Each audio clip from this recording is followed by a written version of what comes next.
Welcome to the Life, Love, and Money Show with Summer and Jen. Welcome, my friends, and welcome, Jen. How are you today? I am doing awesome. How are you? I am fantastic. I'm fantastic because I get to spend time with everybody out there as well as you, Jen. This just makes my Thursday. Every time I get to do this show, I'm like, woo, woo, woo. I know. So exciting. Right? So shall we just get right into this because we've got a lot to cover. Yes, let's do it. Okay, awesome. If you haven't joined us before, this is an amazing show where we talk about life, love, and money matters. You have the opportunity. We give 30 minutes of free coaching right here every Thursday. So we are actually right now, we're live on Facebook, our personal channels, our Life, Love, and Money Facebook page, Twitter, as well as YouTube. You can DM your questions to us. If you have life, love, and money questions, please DM your questions to us on any of those platforms. We want to hear from you. We try and answer those questions, and we try and give information that's going to support you, and you can take it and utilize it. And if you have any questions about it, please feel free to come back and ask us. We want to answer your questions. All right, let's get to our first question, Jen. Are you ready for this? I am ready. Let's do it. Okay, let's do this. Okay, first question. Can you explain what Bitcoin is, how it works, and other so-called cryptocurrencies? Oh, yes. So glad we're addressing this because I think it's a fascinating subject. And my disclaimer before anything, before we get into it, I am not a crypto expert. I have a background more in traditional securities, meaning, mutual funds, variable contracts, 529 plans, that type of thing. But what I want to be able to do is just shed some light on it so that when you walk away from this, and if you are catching this on a replay, type in the comments below, #replay from whatever platform you're watching so that we know you joined us. And thank you again for being here. But I want you to be able to walk away with like, okay, I know a little bit more about cryptocurrency, Bitcoin, than what I originally had started with, okay? So with that said, let's start with Bitcoin. So when we talk about Bitcoin, it is the preeminent cryptocurrency, meaning it's the one that's most used, most widely known. It's like this. When you use the word Kleenex, you're talking about tissue, right? But it's like you're totally using that generic brand from the 99-cent store. Right. You still call it Kleenex, right? Still call it Kleenex. Just like everything's Coke, right? So yes, but it's that generic brand that nobody knows about, but it still looks like Coke. Right. So when we say cryptocurrency, Bitcoin is the one that was kind of leading the pack. People are more familiar with what that is. So I want to just put that out there so you understand where this is coming from. But when we say crypto or cryptocurrency, it's the same thing. It's like, Summer, don't you feel like everything's abbreviated now? It's like everything seems like it has an acronym or it's abbreviated. So when you hear the word cryptocurrency or crypto, it's the same thing. Okay. So let's go back to where did it even start from? There were some key events that took place, but the most notable one that I've seen online when I was doing my research is in 2008. There was a gentleman named Satoshi Nakamoto, and he wanted to create this peer-to-peer electronic cash system. So if you guys can remember, back in 2008, 2009, we had the financial mortgage crisis meltdown. I mean, people were losing real estate. I mean, banks that you would think would never be taken down, all of that gone. I was telling Summer earlier that, I don't know if some of you are like this. You have this box full of pens from God knows 21 years ago.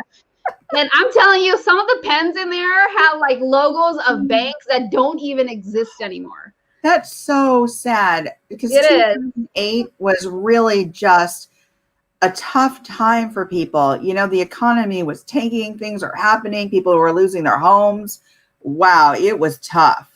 It was tough. And so, it kind of brings me back as we're going through this quarantine COVID period of time. I almost feel like it's part two. I was there as an advisor during the financial meltdown, having to help clients understand, okay, this is how we're going to navigate through this. This is how we're not going to panic.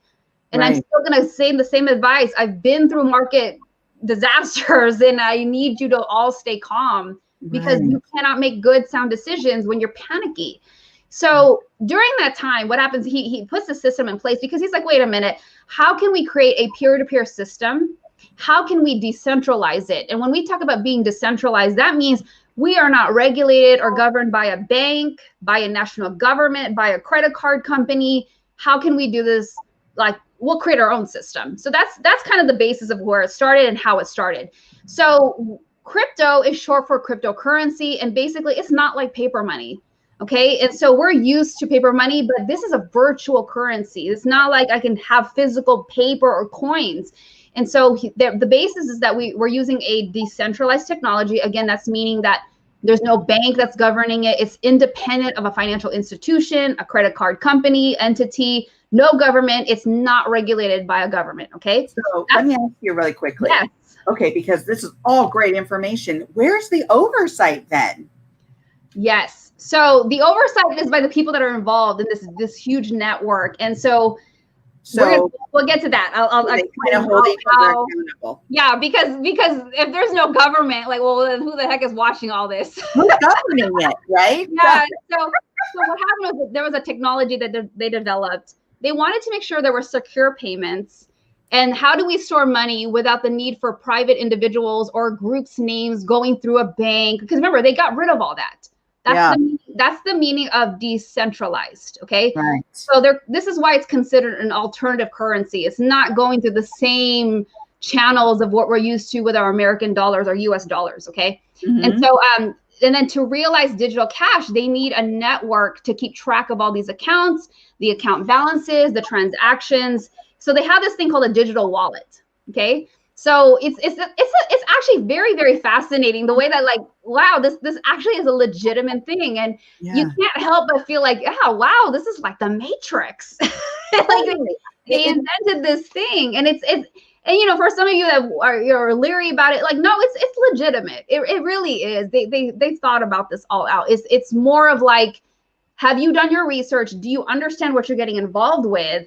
And understanding, and we'll talk about that at the end of this question. But so here was the other major problem. They also wanted to make sure there was nothing called double spending, where, for example, it had to prevent one entity from spending the same amount twice. So an example I could think of is, like, when you don't budget well and you're not doing a good job of your bank statements and ledger and stuff, and you're like, oh, that $43 is there, and you go buy something, you realize it wasn't taken out yet. It's just hasn't processed. And so they need to avoid all that. But remember, when you are not going through a bank system, you don't have that server. They had to figure out, well, how are we going to regulate this? And so they needed everybody in this network to do the job. And so everybody in the network gets access to this list. They have to look at, okay, what are the transactions that are happening? What are the future transactions that are going to take place? How do we make sure that nobody's double spending? So there's a network. Everybody's kind of looking out for everybody. And then they're also looking at, okay, how do we make sure that we are all on the same page, that we are on absolute consensus? Mm-hmm. So it's like everybody looking out for one another on this thing. And so there's this thing called the blockchain. And the blockchain is this compiled list, and all the transactions get put on this list. Everybody can see this thing, and it's like a ledger. And so they want to record all the transactions that are happening on it, and it's held by the currency holders. So let's review some of the terminology. So crypto is short for cryptocurrency. Cryptocurrency is basically a virtual currency. And then we have this thing called the blockchain, which is the list or a ledger that shows all the transactions that are occurring in this virtual world. Okay. Wow. So, yeah. Did you want to say anything? No, I'm just I'm putting notes up here. So I'm throwing out those notes too. So maybe you guys can see them, but there's so much terminology here. There's so much going on here that it's interesting how we're trying to conceptualize this and wrap our heads around it. So as you're talking about this and defining this, thank you for doing that, because these definitions are seriously helpful. So thank you. Yeah. Oh, you're so welcome. Yeah, it was fascinating for me to research it, because it's again, like I mentioned already, it's not something that I personally dive into, but just looking at it, I'm not closed-minded, but it's very interesting to see that this is an alternative that's out there. So here's another interesting thing. So there's these people called miners, like the person that's the miner going into a gold mine with the canary in the cage and all that. So there's these miners, and they are there to confirm the transactions. And so they put a stamp of approval on the transactions. They make sure everything's above board and legitimate. And they also want to prevent fraud 24 hours a day. And so the reward for them doing this is that they get paid in cryptocurrency or Bitcoin. And so anyone can be a miner. The only thing is that you have to have the computing capability to run all these transactions. You know, it's not like, it's similar to like, hey, I'm going to go live. Do I have the right Wi-Fi? Do I have the right calculator? Yeah, you can't be having no rinky-dink operation, okay? So it's a big machine, folks. Yeah, you got to be able to run all these transactions. Imagine it's a huge community if you want to picture it that way. And here's the interesting part, Summer. There are these things called Bitcoin farms. So you're farming. Imagine there's you're a miner, you're a farmer. Yeah, you're a miner too. You can be a miner and a farmer. Yeah. And what's interesting is that so these people that have these Bitcoin farms, they're mining, they're processing, they're verifying the transactions, and the crypto is offered to keep the network secure. So you know, the reason why it's called mining is because there are these complex mathematical equations that need to be solved. And once they're solved, the new Bitcoins are generated or mined. So if you think of like a traditional cave with gold inside of it, you know you have a miner, you know, hacking away in the gold.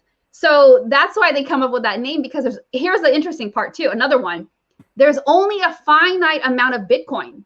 And in this case, they slotted out for, I don't know where this number comes from, but they slotted out only 21 million. Once it hits 21 million that's been mined in terms of Bitcoin, that's it. They're not making any more. So unlike our traditional paper currency where we can print more money, it doesn't work that way. Once we hit 21 million in the Bitcoin world, that's it, we're done.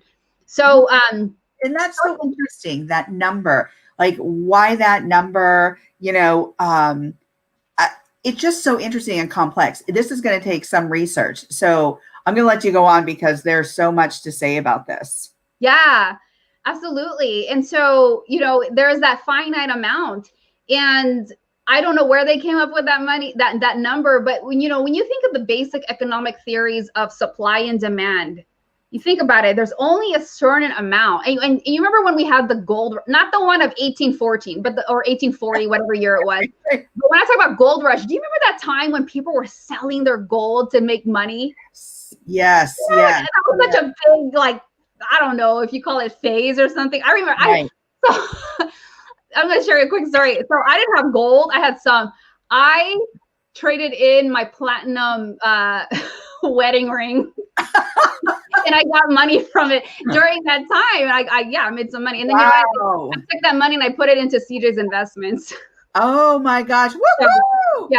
So, but when I think about that, you know, there's only a certain amount of elements whether it's gold, whether it's platinum. In this case, it's Bitcoin, and there's only a finite amount. So here's another interesting factoid is that people can invest in Bitcoin because I get that question, oh, should I do it? Should I not do it? But you can get a return. Another thing that you should understand about Bitcoin, that it can be traded on exchanges. The same way that stocks, bonds, you know, mutual funds can be traded on exchanges. It can be, and it can be redeemed for, you know, regular currency. So when we talk about Bitcoin and cryptocurrency, Bitcoin just happens to be the most widely used crypto. So people are most familiar with that. But interestingly enough, when we were going to cover this question last week, when I looked it up, because I'm just curious, you know, like, well, what is the equivalent of, I love looking at currency exchange. I'm so freaking nerdy. So I was like, what is one Bitcoin compared to US dollar, right? Yeah. And when you're dealing with securities, you have to always constantly look at the exchange rate. So last week it was at 13,559, but about an hour and a half ago when I looked it up, one Bitcoin today is equivalent to 15,054 US dollars. Wow. So one Bitcoin, the exchange rate is like 15 grand. So, that's just kind of giving you a frame of like, well, somebody owns, X amount of Bitcoin. Well, now that you know the exchange rate, you have a little bit more of a perception of like, well, what does that mean? When you look at what the equivalent is, and imagine if somebody were to exchange it or redeem it, that's what they could get. So, but here's another thing. Bitcoin is not the only cryptocurrency. There actually are hundreds of other ones. Some of the ones that we never really hear of. There's one called Litecoin. Some of these were released in 2011. Another one's called Ripple, Ethereum, Dogecoin.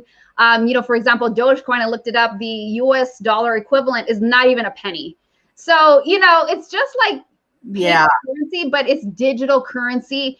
And it's completely handled in a different way. And the main thing is that it's decentralized, not attached to a national government or any entity that's governing it, as you know, from the blockchain that I explained earlier. Right. Everybody's kind of, it's almost like self-governed, if that's the word we want to use for it. It's like some utopian society or something. I don't know. So it's like they're out there and they're governing themselves. So it's interesting because I guess then you would have to put trust in the entity that you actually are investing in. Because seriously, if a Bitcoin is worth so much, you have to put some kind of trust in that group, in that investment, and behind it. Otherwise, it's like you're always going to have that idea of, this is kind of sketchy, don't know about this, don't really. But so it's important to do your research, right? Absolutely. And no different than with mutual funds, because when you look back at the way mutual funds are structured, mutual funds are fractions of shares of a company. So it comes back down to exactly what you said, Summer, the trust in that company, the trust in what's backing that security or investment up. Right. And so when people do ask, well, should I invest in Bitcoin? My general advice to you is it doesn't matter whether it's Bitcoin, Forex, whatever the heck it is.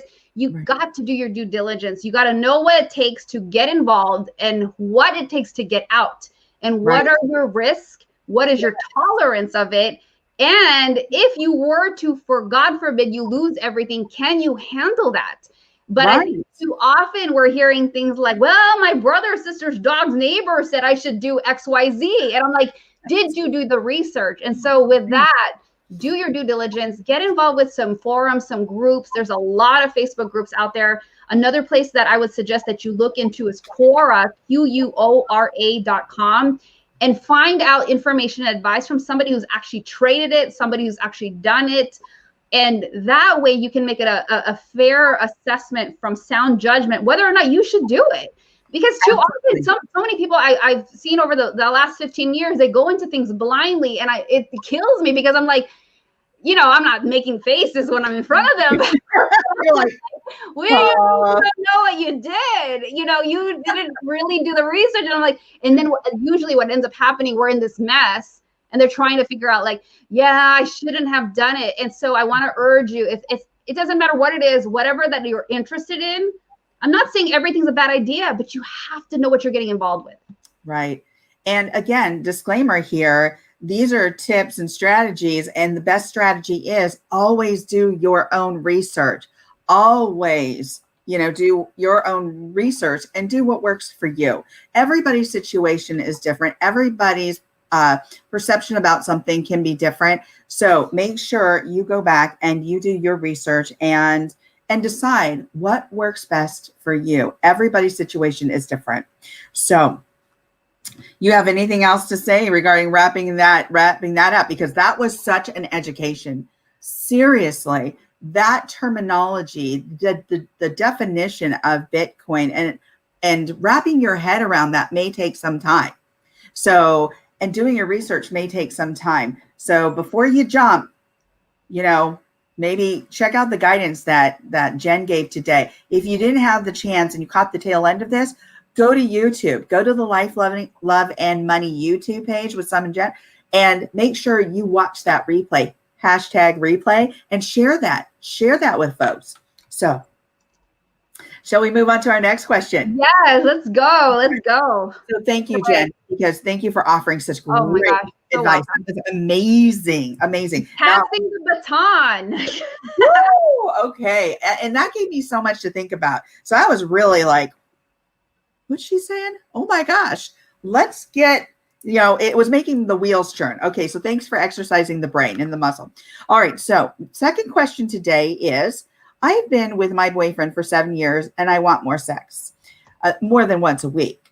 I'm still really into my boyfriend and he just seems tired or disinterested. How can I enhance the intimacy between us? So let's go to, as Jen did with Bitcoin, what I want to do is I want to go into the whole concept of intimacy. Many times we relate intimacy and we parallel that or think that it's just solely incongruent with sex. Well, it actually has so much more to do with other things, such as emotions, feeling connected to a partner, feeling safe in a relationship, communication, what that looks like in your relationship, understanding and accepting one another, trusting. There is a whole laundry list of things in relation to intimacy, self-awareness, self-esteem, connectedness. So much goes into intimacy. And that just doesn't mean with your somebody that you're married to or somebody that you have sexual relationships. It means friends. It means groups. It means so much more. So some of the factors, and I'm going to go from step to step to step here. And the first step is understanding the definition of intimacy, understanding what it has to do with, which I gave you a list of things that it has to do with intimacy is related to. The next step is what impacts intimacy. So we've all been there. We've all been in relationships. We know what that looks like in relation to what nurtures or does not nurture a relationship, what causes a relationship to blossom or to kind of fizzle out. And some of the factors that impact intimacy is whether or not you feel safe in that relationship. Lack of trust, stress communication or lack of communication, feelings of disconnectedness. If you don't feel connected to a person, are you going to want to get with that person? No, not necessarily. You're not going to want to be with that person. You're not going to want to be connected. So it's like, no. So the disconnectedness, the lack of connectedness has a huge impact on intimacy. How we react to our partners, both verbally and non-verbally. If you're leaning into that partner, if there's distance with that partner, if you're sitting on a couch and you decide, I want to hold that person's hand or I want to be far away from that person. I mean, all of that body language, all of that energy has a lot to do with intimacy. Now, how we, the other thing that folks sometimes overlook, which I think is a really important part of intimacy, I'm going to give you a list of things because these things, as I said, are overlooked many times, and it's funny how they're overlooked, and I can understand why they might be overlooked. So hormone imbalance can contribute to lack of intimacy. Not feeling quite like yourself, not really understanding why, and something physiological could be going on. Maybe diabetes, heart issues, vascular issues, neurological disorders, chronic disease, kidney or liver dysfunction, substance abuse, alcoholism. There is a whole range of things that could be impacting intimacy. Many times, if it's gotten to that point, you can go and get advisement by your medical practitioner and get some tests done and get some help and support in that area. Now, next step, how can you grow and nurture your intimacy? There's so much here, and we can go on and on and on because this is such an important part of life and living is we want to feel a sense of connectedness with human beings and other human beings. So the first thing you can think of is how are you acknowledging one another's needs or differences. We are all different and our needs are different.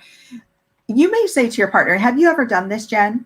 Have you ever said, I don't need that. You're giving me what I don't need. Are you listening to me? Okay, if my body language did not answer that question, yeah, it's like, dude, are you not freaking paying attention? So it's so. I don't want that. Stop thinking that's what I need. That's not what I want. Yeah, yes, I've been there. Right. We've all been there, right? Because you think that you're giving your partner what they need because you want to be nurturing. But many times it's like, just ask the question. Ask the question. Ask what your partner needs. Ask what their differences are. Ask how you can be more responsive to their needs. Because I think that just asking the question sometimes is really going to boost that intimacy. It's going to tell that person you care. You want to pay attention. Share your feelings and stay in the moment with your partner. Stay in the moment. Share your feelings. If you don't know how to share your feelings, start there. Ask yourself the question, how can I do a better job of sharing my feelings? What does that mean? What does that look like? Because seriously, we've all were raised with a different set of individuals, parents, grandparents, whatnot. And here's the thing, they have modeled what intimacy should look like. So that's where we may have learned how to be intimate, or there might have been a lacking of intimacy. So it's really important for us to really get clear and define what we want, how we want people to be intimate with us and how we'd like to be intimate with others and what that looks like. We don't have to necessarily follow the playbook that was given to us by our parents or by our caretakers. Summer, I wanted to just add real quick, from what you just said, it's so fascinating because even in money coaching, and if you've been following us, you've heard me talk about this before, but I often bring up about how when we are looking at our money story or money bio, there is a huge influence upon our upbringing. What did we hear from our mom? What did we hear from our dad? And here you are hearing it manifest in terms of like, what does intimacy look like because of what I witnessed as I was growing up? What is being modeled to me? And it's so crazy when you think about it. It's like, it's pretty much freaking anything. Like, how do you handle money? How do you run your household? How do you treat your spouse? How do you treat others? And so this is what's really eye-opening is as adults, we have to really pay attention to what we are modeling for our children.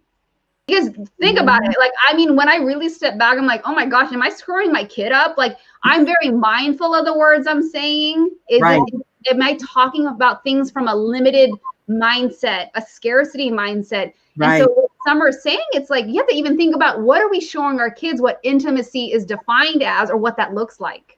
Absolutely. And that's such great. I'm glad you pointed that out too, because modeling. And here's the thing, Jen, we're not just modeling for our kids. We are modeling for community. So we are doing a lot of different things in regards to how we show what we're doing, how we say. So it's not do as I say and not as I do.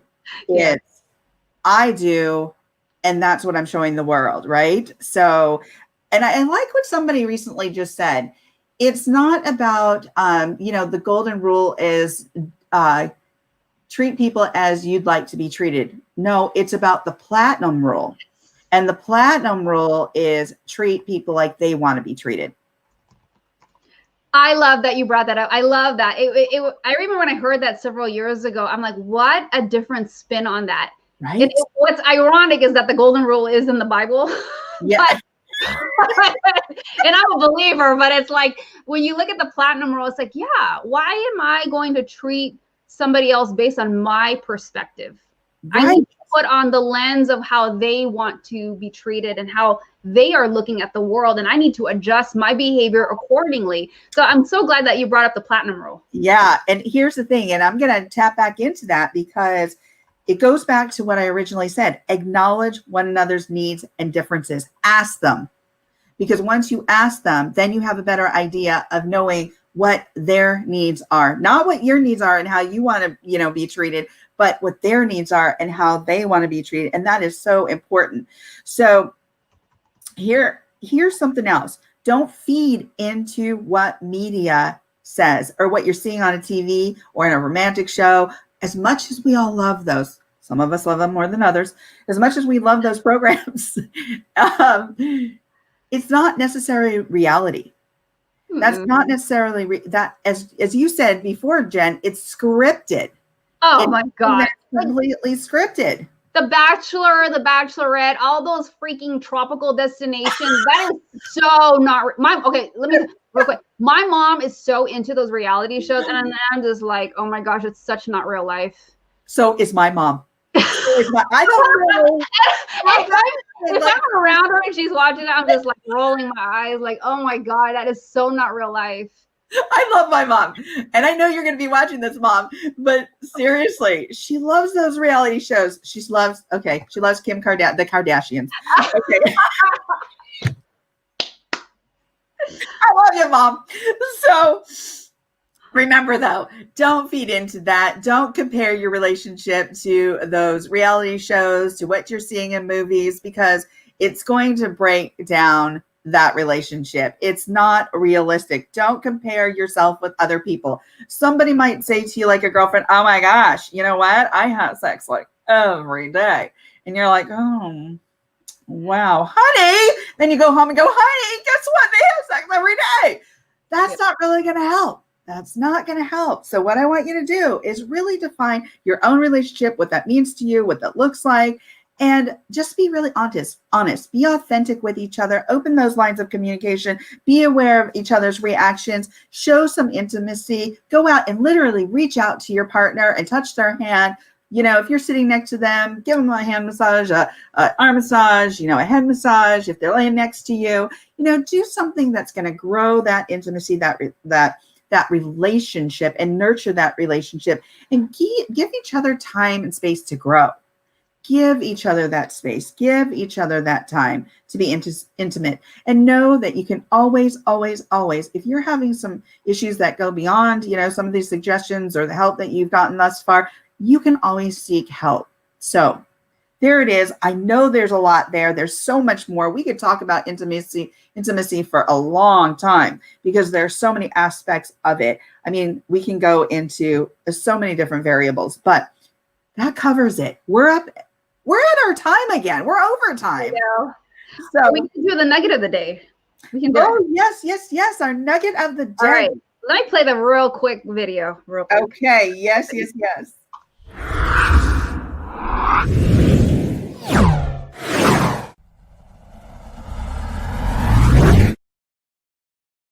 All right. I love it. I know. We're like so fancy. And I got to give a shout out to Jen for that because she makes our show really fancy. Oh my gosh. Thank you. Thank you. So what is it? My nugget for the day is, with everything going crazy right now, especially because of the election, I just want to remind you all to take a deep breath and step back, and to remember you only have so much control of certain things. Because I'm seeing too many people getting anxiety, getting stressed, and like, you have to recognize at some point you have got to let it go, because you can only control so much. And what's the point? There is no point in worrying. You know, you can only take the next step, and your power lies in the present. Your power is in what's here right now. And so for you to worry about what's happening next year, heck, even Saturday, you have to step back and realize, okay, certain parts are beyond my control, and I have to sit with that. And so I want you to just realize that there is so much grace and ease and peace when you can just be in control of like only the things that you can make a difference on. Other than that, outside of your control, you have got to release it. How about you, Summer? What is your nugget for the day? Well, I would say this. I'm going to kind of piggyback on what you said, and that is, many times when we feel so out of control, or when we feel like we're holding on so tight because we have to keep the control, we're really more out of control. So many times Thank you. So many times it's just releasing that, because the word control is we want to manipulate and we want to make sure that we're holding on so tight and doing everything right. And we're living in this world of, oh my gosh. Well, that causes a lot of chaos inside, a lot of angst, a lot of let it go. Live in the moment, live in the present. And that does take practice. It's not easy. It's easier said than done, but try breathing. Trying release, not clenching your jaw. Try releasing your hands and holding them not in fists, but openly. And I'm going to leave you with one of these quotes that I posted this week, and it just resonated with me. And it was by Coretta Scott King, and it says, "The greatness of a community is most accurately measured by the compassionate actions of its members." So as we are, feeling this chaos in this time, remember our most accurately measured thing that we can do is compassionate action towards our community right now. Be compassionate, be understanding. We don't always have to be in control of an outcome, because we're not. So beautifully said. What a way to close out. Thank you.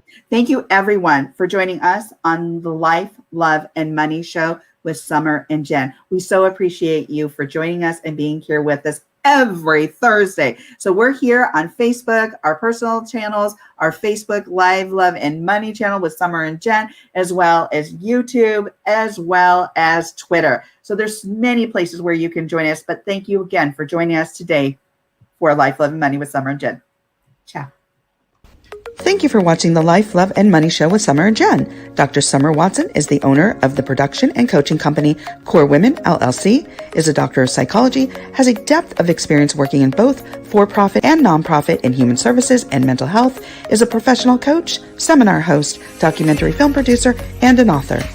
Jen Fontanilla is a former financial advisor and now a certified money coach, speaker, and has published 6 books. She has worked with organizations such as the Walt Disney Company, Warner Brothers, Target, Goodwill, and the U.S. Air Force.